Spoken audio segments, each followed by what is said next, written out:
right. Good morning, everyone. It's so nice to be here this morning. You'll have to excuse my husky voice. I have a little cold.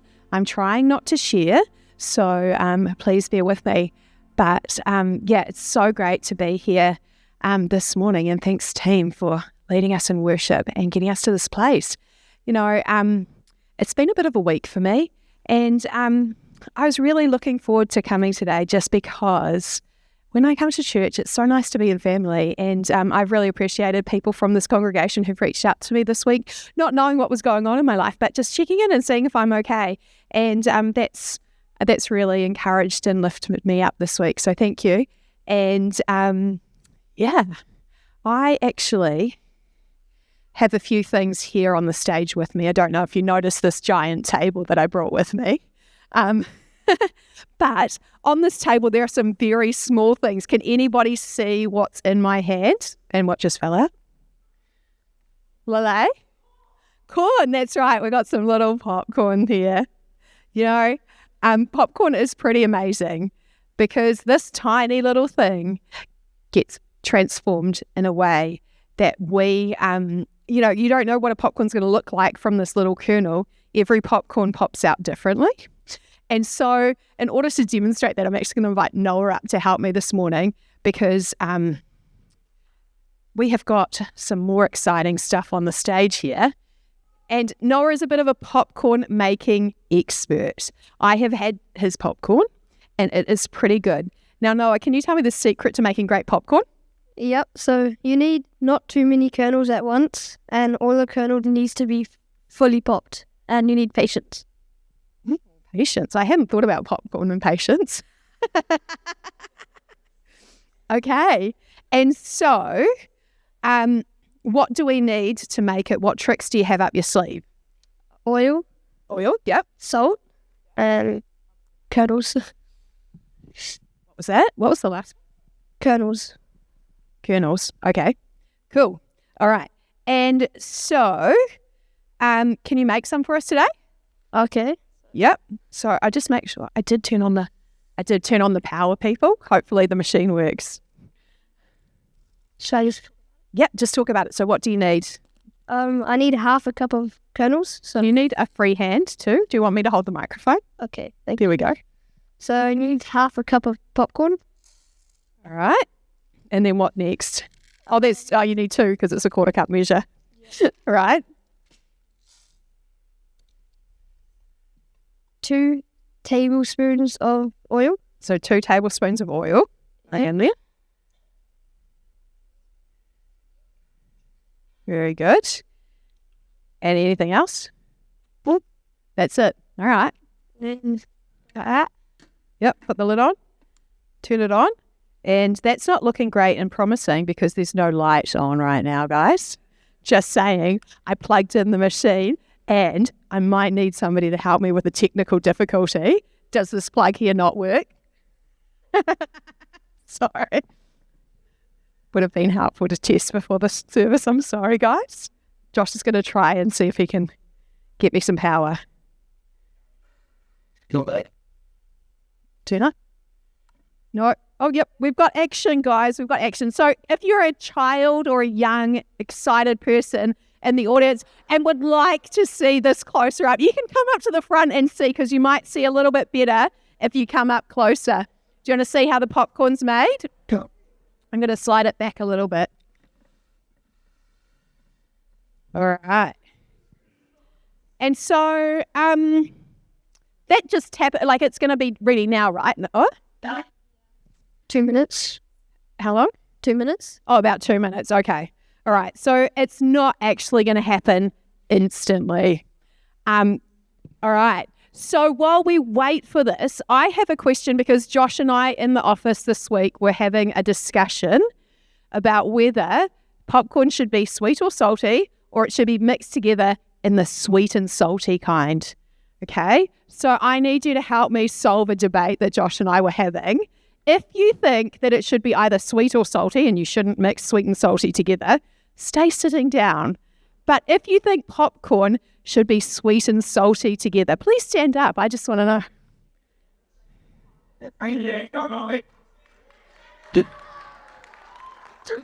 Josh, these are your people. These are your people. So All right. I definitely just need it either salty or sweet. Don't put the two together. And when I lived in Kolkata, there was another thing that they did where they put cheese-flavoured popcorn and caramel-flavoured popcorn together. I mean, Josh is a fan. All right. That is not a good time, people. All right. And so here we go. It is turning slowly, guys. But I feel like there is a transformation coming. I see the oil is starting to bubble. And look, can you see we're getting a bit of condensation? So it must be heating up in there. Yeah. So what's this thing here, Noah? It's the cap. What does that do? so to put it. So it's at the end. Not for right now. Let's not damage the goods. I'm looking forward to this popcorn. May not have had breakfast this morning in my rush to get, but that's okay. All right. Oh, did anybody see that? Yeah, we had our first pop. Is there more coming? Who's excited for popcorn?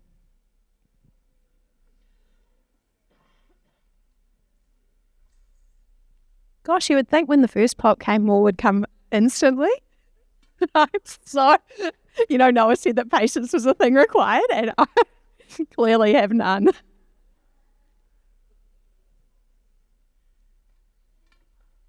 We can't turn it up. It's a machine. That's all it does. But it's popping. Look, guys. And now it's picking up speed, and now we can see the popcorn's popping.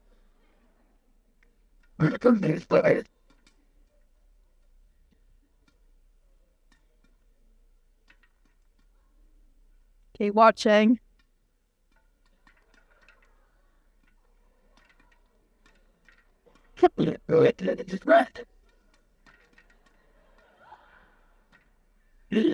I'm going. Quick looking. Look at that. Isn't it pretty cool? We can literally see transformation happening in front of our eyes. And this transformation has only taken a couple of minutes. But we can see that with the right ingredients that Noah has lovingly provided for us, we get all the transformation.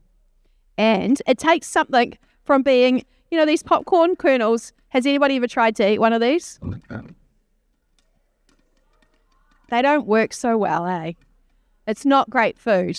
But once it's been transformed, it is. And so it becomes good food with the right transformation. And it's still popping. But do you know what? It's starting to slow down. So that means that maybe the transformation might just about be finished. Do you reckon? Little bit by little bit. What texture is it? It's in a machine, so it actually doesn't tell us, Judy. It's all automatic these days.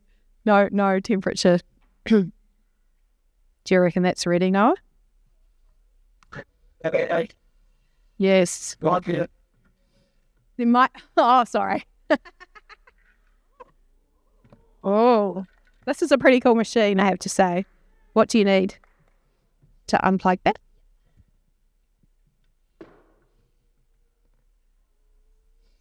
Oh, and can anybody smell that? It's good. It's good. Right, and is there anything that you need on there to make it ready? Mm-hmm. Cool.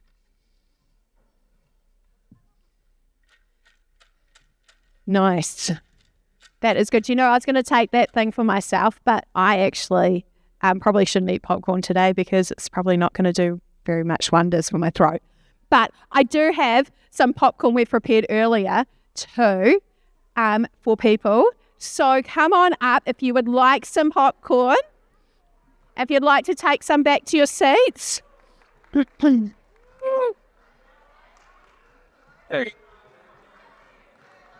Do Do you want to take this one, Noah? Do you want to take that one? Yeah. Thanks. Yep.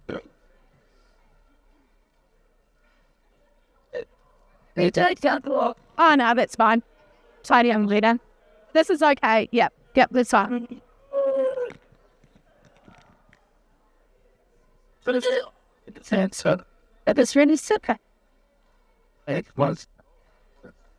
Oh, yeah, there are two different types. Sorry, if you went back with the wrong type, come back. There is salt or sweet and salty in there. So, if you're looking for anything.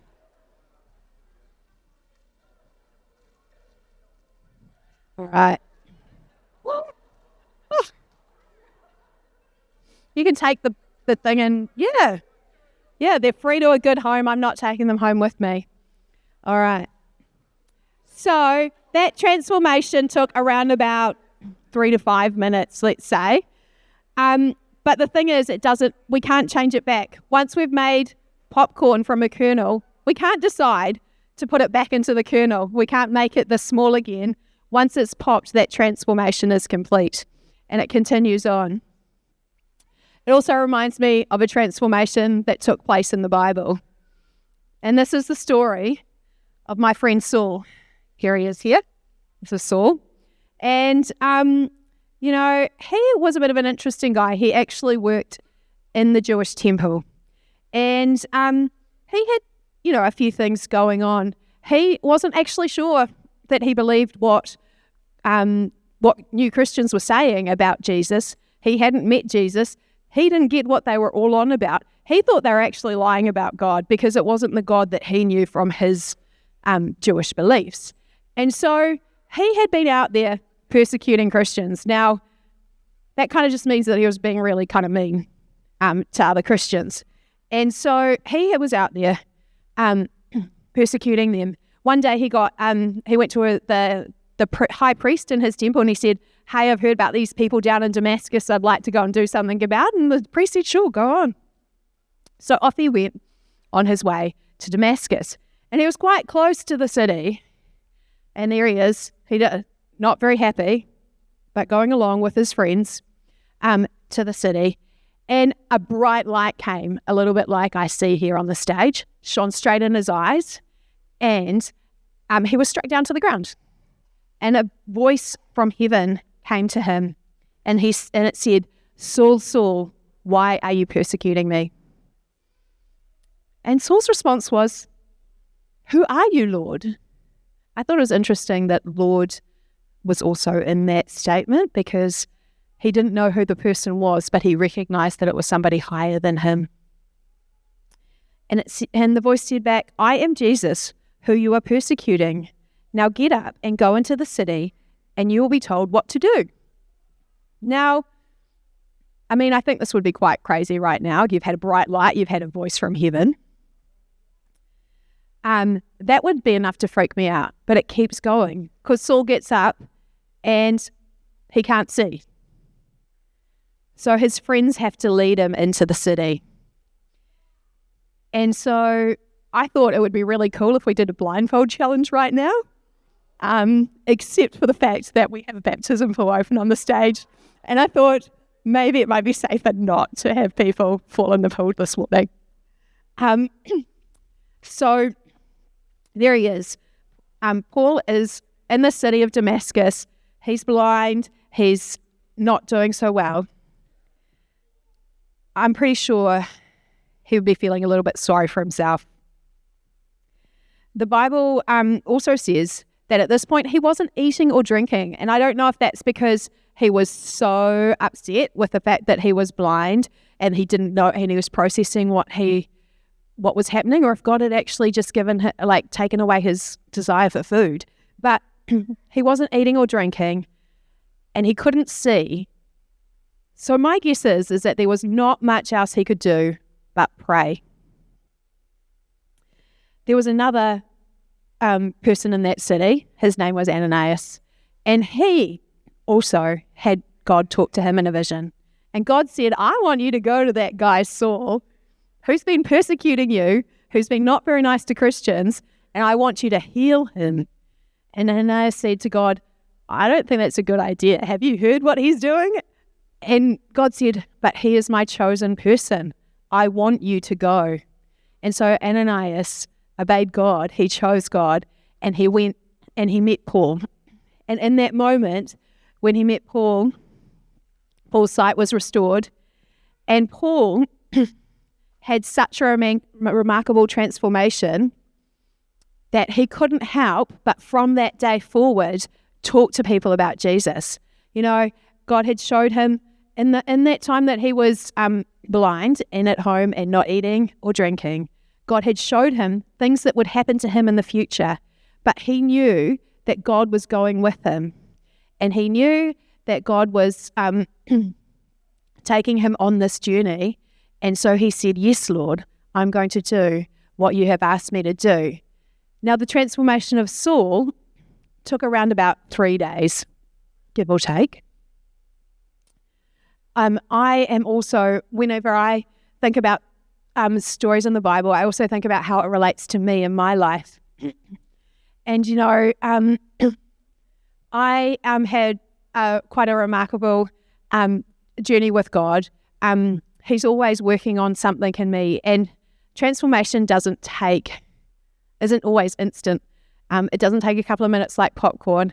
Doesn't take, sometimes it takes more than a few days like Saul. For me, this journey took about 3 or 4 years, but it started for me in the Colosseum in Rome.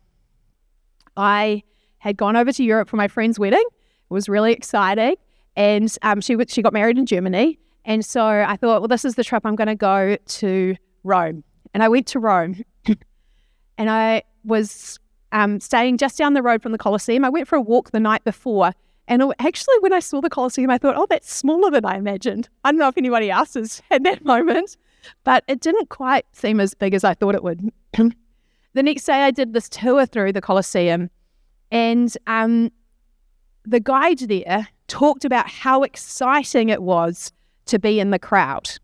You know, what an exciting event it would have been. The celebrations, you know, there would have been jugglers, there would have been, you know, good food to eat, there would have been, you know, it would have been jovial. And all I could think as I stood in the Colosseum and looked to the arena was the fact that the Christians that found themselves in the Colosseum were not actually there because they wanted to be there, because it was a fun and jovial place for them there. The Christians who found themselves in the Colosseum were there because people had seen a change in their lives, and that change had inevitably led them to the Colosseum. And I really felt God challenge me. Did I want a life where I was out in the crowd and having fun and enjoying all the good things but had no purpose? Or did I want a life that was a life that would lead me to the Colosseum, to the arena, where I would be challenged in my faith, I might be persecuted, but that I would be doing it because I love Jesus and I couldn't help but tell people that I love Jesus. And so that started a journey for me. That transformation wasn't instant. I went home and I read the Acts 2 church. I continued to spend time in my Bible and figuring out what the Acts 2 church looked like for me in practice. And then I started to look at the injustices and inequalities in our world, and where are the places that we as Christians should be standing up in, and we should be saying, this is not okay, we need a better answer than this. And so that led me to India, a country that I had told friends, honestly, I'm never going there. There's nothing that's important that appeals to me about that. And there I was, God led me to live in India, in this most amazing community for 3 years. And that transformation didn't happen overnight. It was a journey God took me on, but it was a journey that happened because I said yes, because I chose God and I chose what He was offering me. My transformation, I can't go back to before I went to the Colosseum. I can't go back to before I didn't know Jesus and before I didn't see Him work every day in my life. But that is a transformation that I value, that I treasure, and that God continues to do in my life. And so as I finish sharing about my transformation, I'd just like to offer the challenge to you all today. If you would like to choose for the first time to encounter God, to have that transformation for yourself, I'd really love to pray with you this morning. If you've had that transformation, but it's just not as crispy as it used to be, and you'd like a little refreshing, I'd love to pray for you.